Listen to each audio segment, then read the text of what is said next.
വേറെയൊക്കെയുണ്ട്. പള്ളിയിൽ കുർബാനയും കുമ്പസാരമായിട്ട് കുത്തിയിരിക്കേണ്ട അച്ഛന്മാര് പാട്ടും കൂത്തും മിമിക്രിയായിട്ട് ഇറങ്ങിയിരിക്കുക മനുഷ്യരെ കഷ്ടപ്പെടുത്താൻ. അതൊക്കെ നടത്താനേ കലാപാരമ്പര്യമുള്ള കുടുംബത്തിൽപ്പെട്ട ഞങ്ങളെ പോലുള്ളവരുണ്ട് ഇവിടെ. നിങ്ങൾ ആരാ? നിങ്ങൾക്ക് എന്താ വേണ്ടേ? കലാകാരൻ ഇവിടെ ഇരിക്കും. എന്നെ അങ്ങനെ ഇരുത്തിയിട്ട് യുവദർശനെ ഒതുക്കാമെന്ന് കരുതണം. മമ്മൂട്ടി ഇവിടെ ആരും ഇല്ലേ? തല്ലിക്കാനായിരിക്കും. എങ്കിൽ മമ്മൂട്ടി വേണ്ട, ഭീമന്റെ ഹൂനെ വിളിക്കാവും വരട്ടെ. പോവാനോ? അങ്ങനെ പോകാമെന്നവനല്ല ഞാൻ. താൻ വിളിക്കുന്നിടത്ത് വരെ ഞാനാരാ? തന്റെ കുശലിക്കാരനാണോ? ഓ എന്റെ ദൈവമേ. ഒരു കാര്യം ഞാൻ പറഞ്ഞേക്കാം. അച്ഛൻ ഈ അലവലാതി പിള്ളേരെ വിട്ട് യുവദർശനയുടെ പരിപാടി കലക്കാനാണ് ഭാവമെങ്കിൽ വാടകയ്ക്ക് ആളുകളെ കൊണ്ടുവന്ന് നിങ്ങളുടെ പരിപാടി ഞാനും കലക്കും. ഇങ്ങനെ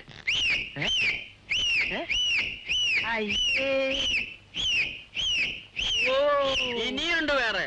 അപ്പൊ നിങ്ങളാണ് യുവദർശനയുടെ ആള്? അതെ, ഞാനാണ് ഇതിന്റെ proprietor cum manager Pachalam Pappachan. നിങ്ങൾ എന്തുദ്ദേശത്തോടെയാണ് ഇങ്ങോട്ട് വന്നത്? എന്നെ തല്ലാനാണോ? വേണ്ടി വന്നാൽ അതിന് ഞാൻ മടിക്കില്ല. താൻ ആരടോ? തറ. വേറൊരു തറയായതുകൊണ്ടല്ലേ താൻ ഈ തറപ്പണികളൊക്കെ ചെയ്തത്. പച്ചാളം പാപ്പച്ചന്റെ പച്ചയായ രൂപം താൻ കാണാൻ പോകുന്നതേ ഉള്ളൂ. താൻ എന്താ വിചാരിച്ചേ? ഒരു പരിധി വരെ എനിക്ക് അച്ഛനായിട്ടിരിക്കാൻ പറ്റൂ. താൻ തറയാണെങ്കിലേ ഞാൻ അടിത്തറയാ. കുറെ നേരം ഇല്ല തുടങ്ങിയിട്ട് ഒരു വള്ളിയിലേക്ക് ഇട്ടിട്ടുണ്ട് വലിയ അളവ്. നിന്നെ ശരീരം എന്താ എന്ത് പറ്റി അച്ചോ? മമ്മൂട്ടി അച്ചോ, ഞാനൊരു കാര്യം പറഞ്ഞാൽ താൻ ആരോടെങ്കിലും പറയോ? പറയൂ അച്ചോ. ഓ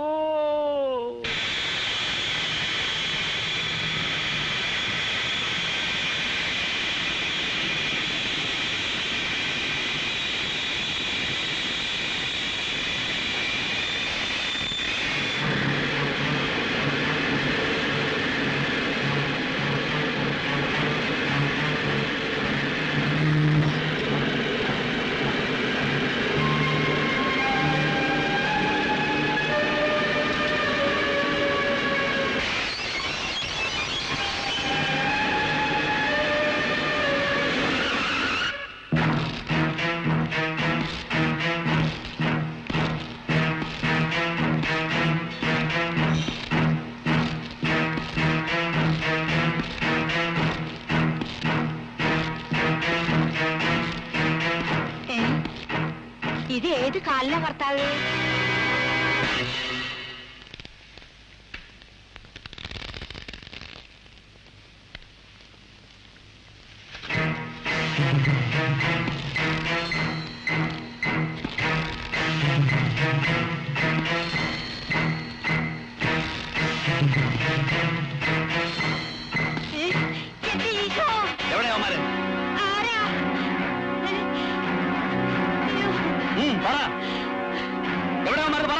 എനിക്കറിയില്ലേ? നിനക്കറിയില്ലല്ലേ? നിന്നെ കൂടെ പറയിക്കാൻ എന്റെ ഈശോ, എന്റെ ഈശോ, എന്റെ ഈശോയേ, എന്റെ നാടോടിഞ്ഞേ, എന്റെ അമ്മേ, എന്റെ അമ്മേ, എന്റെ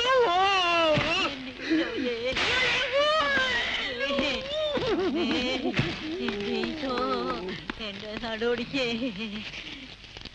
അയ്യോ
കാസർഗോഡ് കാദർബായിയുടെ മകൻ കാസിംബായ്.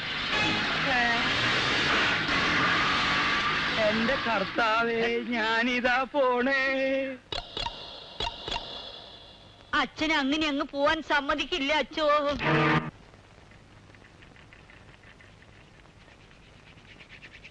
എന്താ അച്ഛോ അവന്റെ ഒരു ആരോഗ്യം? ആന കരിമ്പുന്തോട്ടത്തിൽ കേറിയ പോലെ എല്ലാം ഇടിച്ചങ്ങ് തകർത്തില്ലേ? ആന കരിമ്പിൻതോട്ടത്തിൽ കയറി തകർക്കണത് താണ്ടമ്മ കണ്ടിട്ടുണ്ടോ? ഇല്ല. പിന്നെ പറഞ്ഞു കേട്ടിട്ടുണ്ട്. പറഞ്ഞത് കേട്ടിട്ട് ഇവിടെ വെച്ച് വിളമ്പണ്ട. ഞാനില്ലായിരുന്നെങ്കിൽ ഈ സൂസി ടീച്ചർ ശവമായിരുന്നേനെ. മോനെ എന്നെ ഒന്ന് പിടിച്ചേ. നീ ഒറ്റ ഒരുത്തനാ ഇത് മുഴുവൻ വരച്ചു വെച്ചത്. അന്ന് ആ റോഡിൽ കിടന്നിരുന്ന പാവ എടുത്തോണ്ട് വരേണ്ട വല്ല കാര്യമുണ്ടോ നിനക്ക്? എടുത്തതല്ലോ, കിട്ടിയതല്ലേ. മിണ്ടരുത് നീ. ബോംബെയിലെ അധോലോക രാജാക്കന്മാരെന്ന് പറഞ്ഞാൽ ആളെ കൊല്ലാൻ ഒരു മടിയില്ലാത്തവരാണച്ചോ. ഏതോ ഒരുത്തൻ ബോംബെ എന്ന് വന്നു എന്നും പറഞ്ഞ് അങ്ങനെ പേടിക്കേണ്ട കാര്യമൊന്നുമില്ല. ഏതോ ഒരുത്തനോ? ഓ, അവനെ ഒന്ന് കാണേണ്ടത് തന്നെയാ. 6 ഇഞ്ച് 8 അടി പൊക്കം, ഒത്ത ഹൈറ്റും.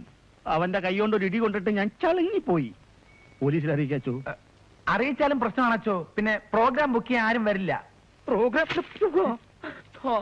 അറിയിക്കണ്ട. നിനക്കൊക്കെ അത് പറയാം. ഏതായാലും നാളെ മുതൽ പ്രോഗ്രാമിന് ഞാൻ ഉണ്ടാവില്ല. അതെന്താ? നാളെ നീ ആത്മഹത്യ ചെയ്യാൻ പോവാ? അതൊന്നും തീരുമാനമായിട്ടില്ല. ഏതായാലും നാളത്തെ പ്രോഗ്രാമിന് ഞാൻ ഉണ്ടാവില്ല. നാളെ എനിക്ക് പനിയായിരിക്കും. നീ ഒന്നുകൊണ്ട് പേടിക്കണ്ട നിസാമേ. കാസിംബായുടെ എഴുതിയുള്ളുമ്പോ എല്ലാം ശരിയായിക്കോളും. എന്റെ കർത്താവ്, എങ്ങനെയുണ്ട് ഒരു ജന്മം?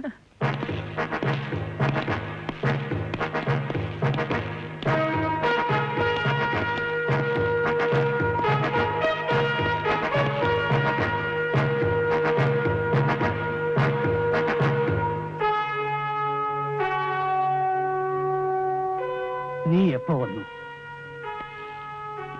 ഞാൻ വരുന്ന വഴിയാ. നിന്നോട് വരണ്ടെന്ന് പറയാൻ നമ്മൾ ഷൗക്കത്തേലോട് പറഞ്ഞിരുന്നല്ലോ. ഓനെന്ന് പറഞ്ഞില്ലേ? പറഞ്ഞു. ബാപ്പയെ ജയിലിലാക്കിയവർ പുറത്ത് തമാശയും കാണിച്ച് സൂക്ഷിച്ചു നടക്കുന്നത് കണ്ട് ഞാൻ വെറുതെ ഇരിക്കണമെന്നാണോ ബാപ്പ പറയുന്നത്? ഏതായാലും നമ്മൾ ഇതിനകത്തായി. 5 കൊല്ലമെന്ന് പറയുന്നത് നാളെ പോയി മറ്റന്നാൾ കഴിയും. ഞമ്മക്കിവിടെ പരമാനന്ദ സുഖവാ. ഗോതമ്പിന്റെ ഉണ്ട സ്ഥിരമായി കഴിക്കുന്നതുകൊണ്ട് ഇപ്പൊ ഷുഗർ ഒട്ടുമില്ല. ഇറച്ചിയും മുട്ടയും വല്ലപ്പോഴും ഒക്കെ കഴിക്കുന്നതുകൊണ്ട് കൊളസ്ട്രോളും ഇല്ല. അല്ലറ ഇല്ലറ പണിയെടുക്കുന്നതുകൊണ്ട് പ്രഷറും ഇല്ല. കിടക്കുമേ കിടക്കാത്തതുകൊണ്ട് നടുവേദനയില്ല. പിന്നെ ആൾ കൂടെ ഉള്ളത് കൊതുകിന്റെ ശല്യമാണ്. അതിനിപ്പോ ഒരു സാധനം ഉണ്ടല്ലോ. എന്താണ് അതിന്റെ പേര്? ഓ, ഞമ്മന്റെ നാക്കിന്റെ തുമ്പത്തിരിക്കുന്നു. ഈ വലിയ വലിയ ആൾക്കാർ കിടക്കാൻ നേരത്ത് പറയുന്ന ഒരു ഭാഷയുണ്ടല്ലോ. എന്താണ് സാറന്മാരെ? Good night. ആ സാധനം തന്നെ. അതുള്ളതുകൊണ്ട് കൊതുക് കടിയില്ല. അതുകൊണ്ട് നീ നമ്മുടെ കാര്യം വിട്.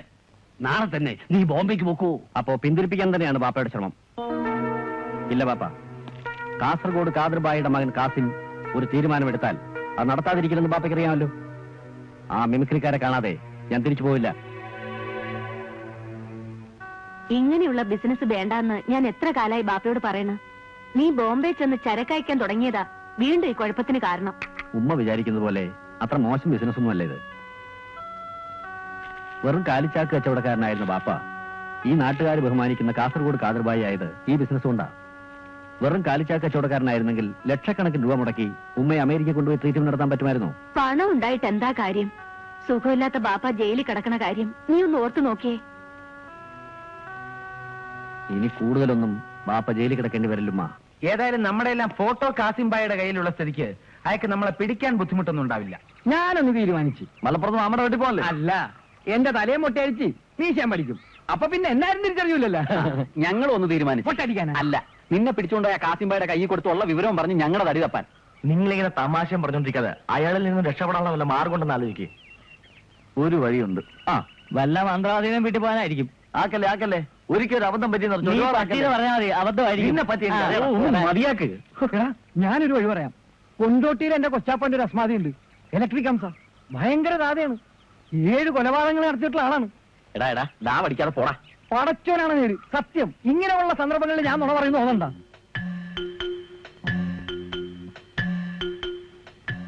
നമ്മൾ വിളിച്ച അയാൾ വരുമോ?